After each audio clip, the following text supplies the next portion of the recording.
Right now, the moon is conjunct Pluto, and the moon in astrology is that planet that connects to our inner self, our emotions, our conditioned self, our past, our childhood, and kind of who we are before we have an idea of who we are.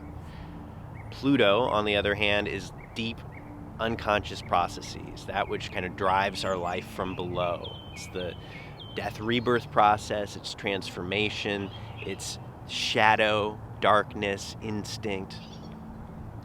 And when we put Moon and Pluto together, we're looking at very deeply buried parts of ourselves that are very emotionally triggering and very kind of raw and real for us.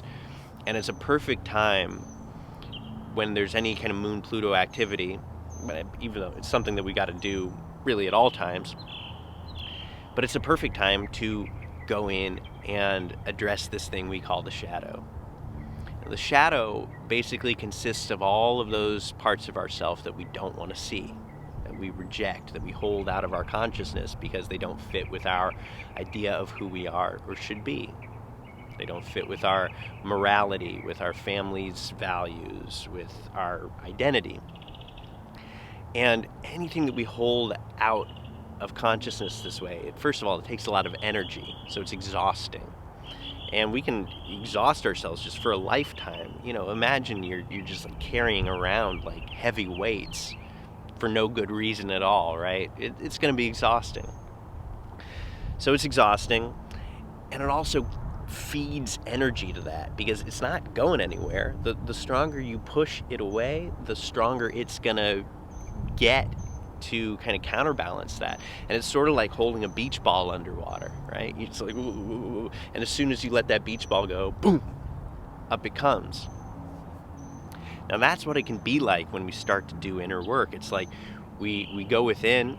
This is the reason so many people are scared to look within, because as soon as you close your eyes, oh my God, I'm not who I thought I was. And the first thing you see is all of the ugly stuff, right? And so that can be like releasing that beach ball, and suddenly all of the crap is up there. And we tend to have two ways that we respond to this. One, our more spiritually inclined side is going to go, that's not me, you know, love and light, la la la la la la la la la la, and just ignore it, and that's what we call spiritual bypass. On the other hand, the more kind of healing, psychologically oriented side is going to look at all that stuff and maybe be willing to work with it, but get obsessed with it because it's like so juicy, right? And there's always more, and there's always more to unpack and analyze and talk about with your therapist. And that can become its whole thing too. And what we really need to do is find a balance where we're not oscillating so extremely between these two. And we're willing to look at it and willing to let it go.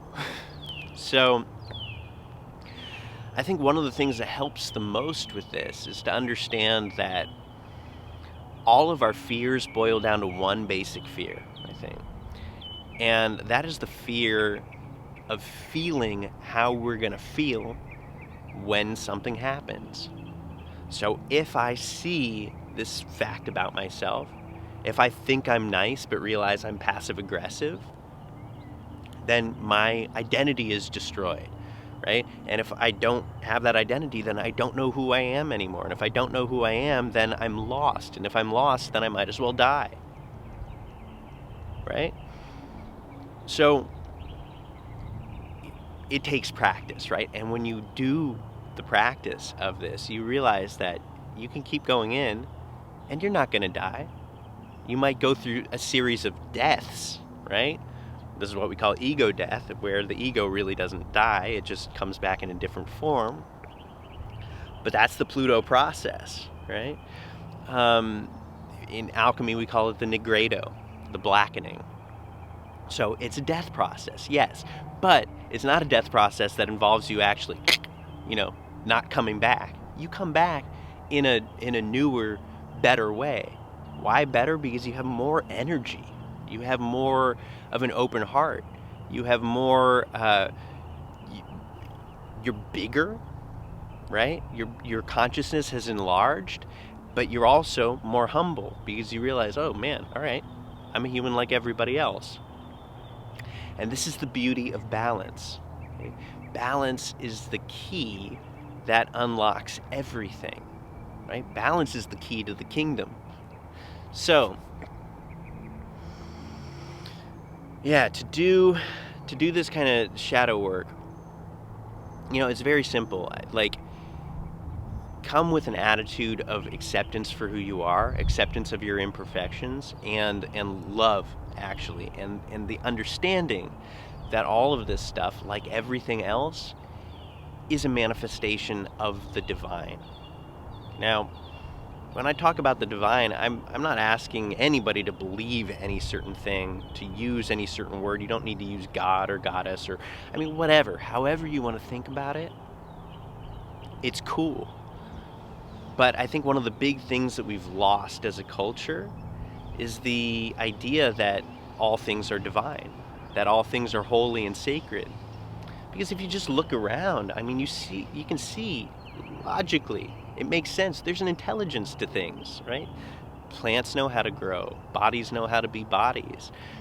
Things happen, and the whole universe holds together and doesn't just disintegrate into a million pieces. That's not random. That's not meaningless. Now, that doesn't mean we have to go and attribute human meaning to things. But if we just look at that and just allow ourselves to go, wow, you know what? That's holy. And you just feel that feeling. That makes everything more come together more, right? And if it's true of one thing, it's true of everything. And if it's true of everything, it's true of your shadow. So this makes it much easier to see things, feel what you need to feel, and then let it go.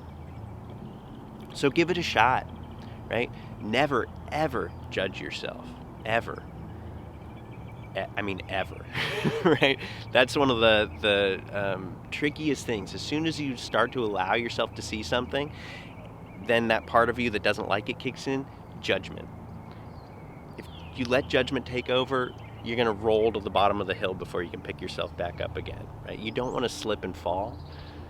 So you see it, you allow the feeling to come in. It might smart a little bit. Okay.